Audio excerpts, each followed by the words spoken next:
So I swear I'm a teacher even though I'm a foot shorter than the high school students who are just up here.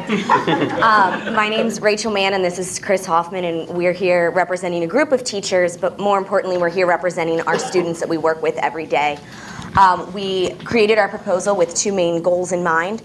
The first being that we wanted one that was comprehensible for the people it impacted, for our students, for ourselves as teachers, and for our families.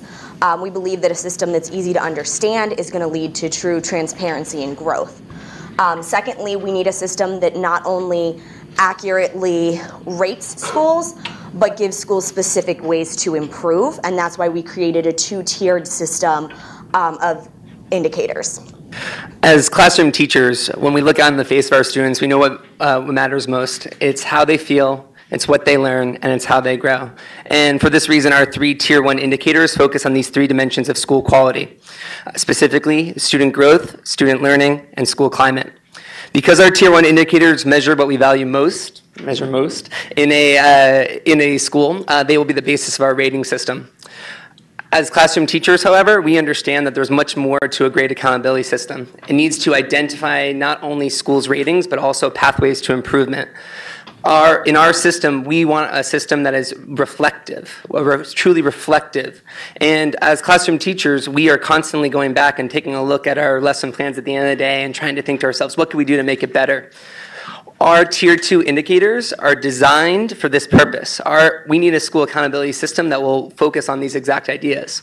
For instance, in our work, our Tier 2 indicators will be able to focus on student improvement and be able to focus on different ideas.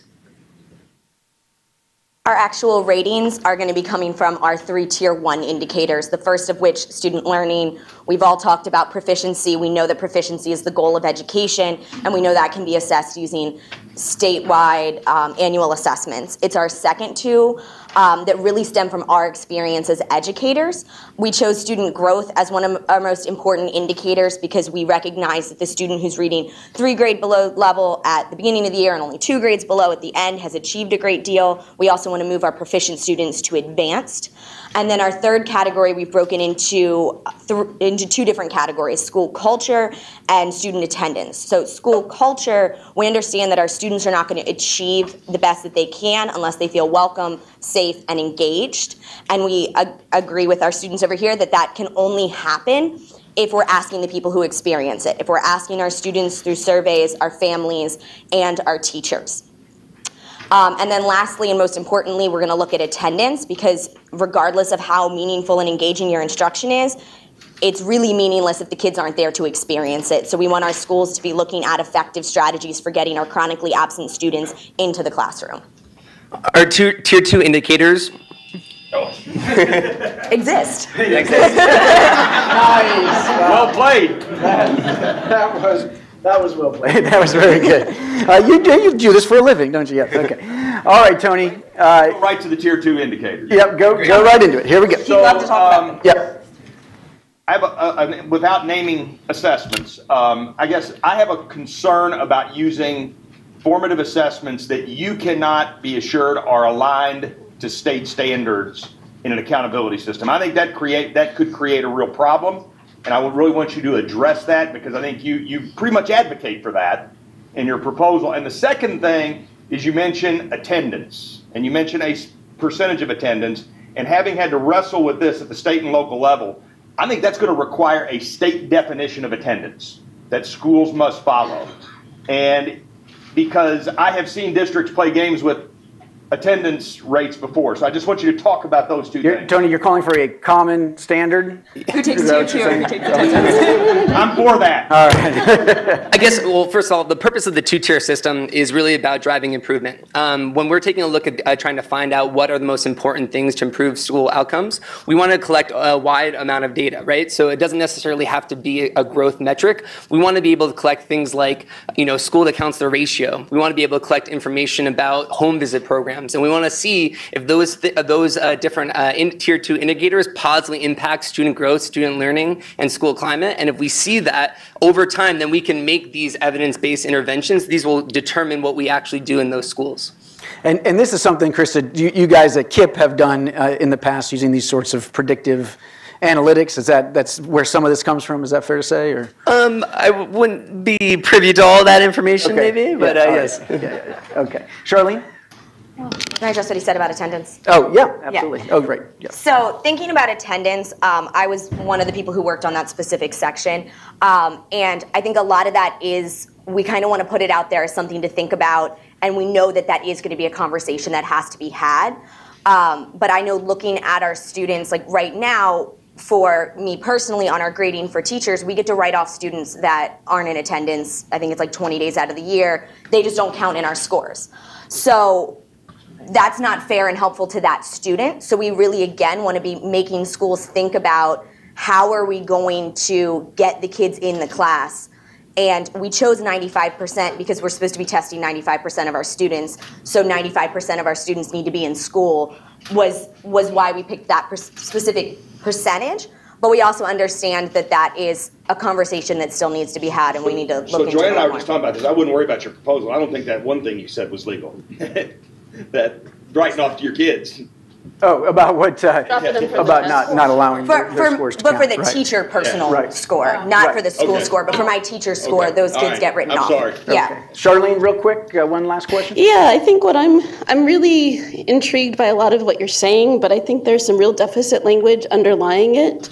One of the questions I have is, with the populations of students you're talking about, I'm not sure having predictive testing in order to have more testing really makes a lot of sense. And I think, especially as teachers, I would ask, aren't there better kinds of ways to formatively assess students and predict success?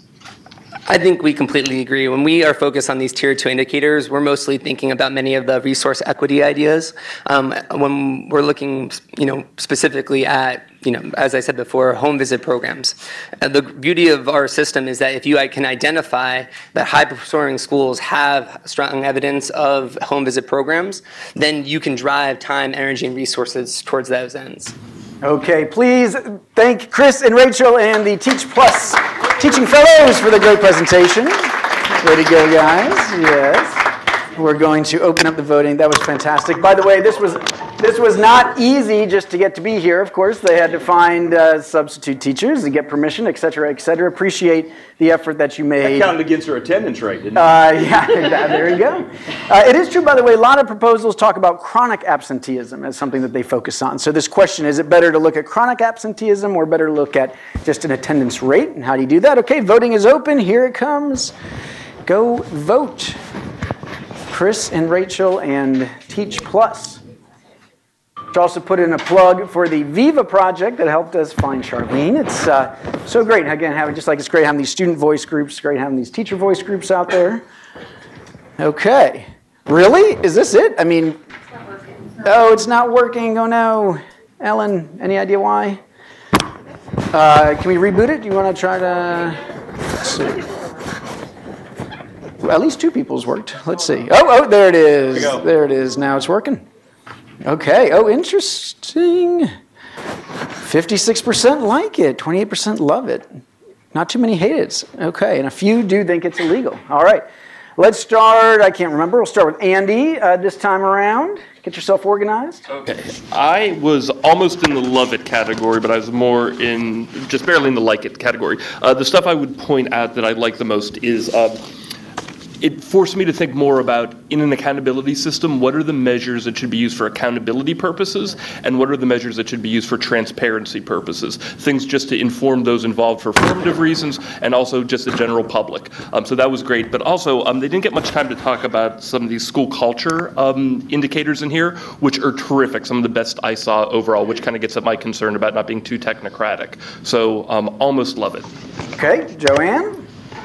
So I'm in the like it category as well. I also liked the two-tiered system where the second tier is designed to really diagnose and drive improvement. I think there's a few more proposals coming up that had a similar idea, maybe executed in a slightly different way, but I think that's a very intriguing idea for states to think about. The other thing that I thought was interesting in this is that almost nobody is looking at doing direct measures of student growth. Everybody is taking these proficiency measures and looking at them across years to try to figure out if there's growth, and I really like the fact that you guys were trying to take growth across grade spans, not the way that we've been defining it under NCLB, and use it as the growth measure. I don't think NWEA is the right way to do it, but I liked the idea that you're trying to actually really measure student growth. Okay, Charlene? Well, I will also like it for very similar reasons. The part that almost dropped me into the hate it was looking at the computer-based testing.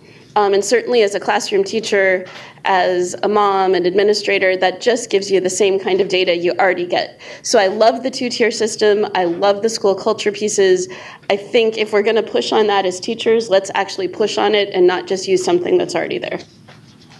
Okay. So I was a little bit in the kind of Sybil thing with this. I like it, I hate it, I like it, I hate it. So I went into the kind of, I barely liked it. And I thought there were great ideas. I think, what we've talked about were great ideas. I just didn't, and I think Joanne may have used this comment, I just didn't think they were fleshed out enough or baked enough for me to really believe that this was doable. The way you've got it outlined. So I'm still a little hung up on the NWEA piece and alignment as well as the attendance piece. All right. Thank you, judges, and thank you, Chris and Rachel, again. Well done. Well.